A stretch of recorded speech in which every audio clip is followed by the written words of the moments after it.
నేను చేస్తాను. ఆ తర్వాత మీ ఏరియాలకు వచ్చి మీ ఏరియాలలో ఎవరెవరైతే పట్టాలు ఇవ్వాలనో శ్రీను ఒక ఏరియాలోకి, అవినాష్ తన ఏరియాలోకి, ఆసిఫ్ బాయ్ తన ఏరియాలోకి అందరూ కూడా దగ్గర అక్కడికి వచ్చేసి ఆయా సచివాలయ పరిధిలో అక్కడనే డిస్ట్రిబ్యూట్ చేసే కార్యక్రమాలు కూడా వాళ్ళ దగ్గరుండి చేస్తారు. అందరికీ కూడా మంచి జరగాలని మరోసారి దేవుని దయ మీ అందరి చల్లని దీవెనలు ఎల్లకాలం ఉండాలని ప్రార్థిస్తూ సెలవు తీసుకుంటా ఉన్నాను. గౌరవ రాష్ట్ర ముఖ్యమంత్రి వర్యులకు హృదయపూర్వక ధన్యవాదాలు. ఇప్పుడు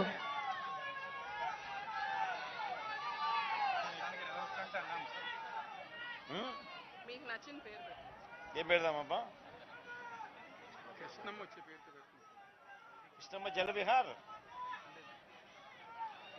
ఇటువైపున పార్కుకు అటువైపున పార్కు ఏదైనా పేరు పెట్టాలని చెప్పి 4-5 ఆప్షన్లు ఇచ్చినారు నాకు.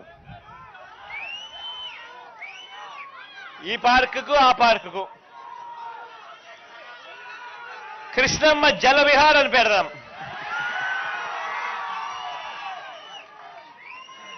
థ్యాంక్ యూ తల్లి, థ్యాంక్ యూ. ఇప్పుడు ఇంటి స్థలాల సంపూర్ణ హక్కు పత్రాల పంపిణీ కార్యక్రమం రాష్ట్ర ముఖ్యమంత్రి వర్యుల చేతుల మీదుగా. పట్టాలకు సంబంధించి రకరకాల కేటగిరీస్ లో ఉన్న ఈ పట్టాలను రెగ్యులరైజ్ చేసి ప్రజలందరికీ కూడా మంచి